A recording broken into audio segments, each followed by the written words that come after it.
Imagine it's 1925.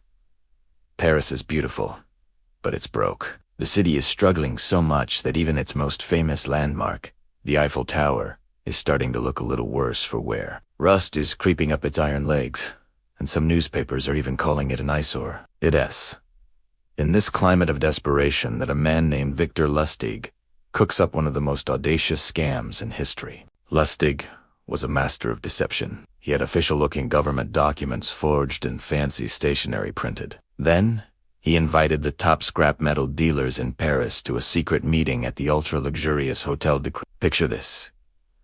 Lustig, dressed to the nines, walks in looking every bit the high-ranking government official. He lets the tension build before dropping the bombshell. "Gentlemen," he says, "due to overwhelming maintenance costs and public outcry, the French government has made a difficult decision. We are selling the Eiffel Tower for scrap metal."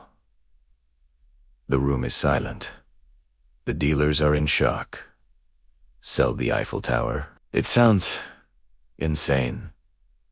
But this was post-war France, a time when anything felt possible. Lustig played his part to perfection. He spoke of the confidential nature of the deal, explaining that the government wanted to avoid public outrage. He made them feel like they were part of a top-secret high-stakes operation. This wasn't just a business deal.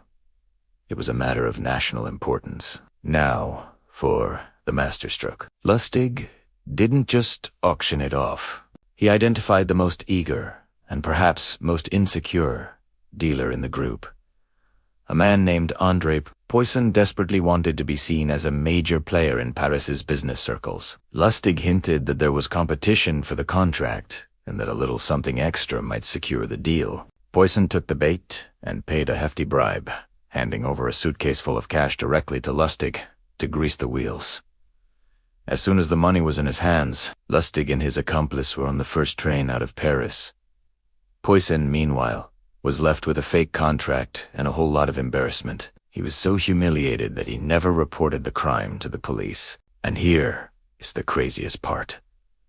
The con was so successful that Lustig actually came back to Paris a few months later and tried to sell the Eiffel Tower a second time to a different group of dealers. Victor Lustig would go on to have a long career as a con artist, even famously tricking the notorious gangster Al Capone and walking away with his life. But he will forever be remembered as the man who sold the Eiffel Tower.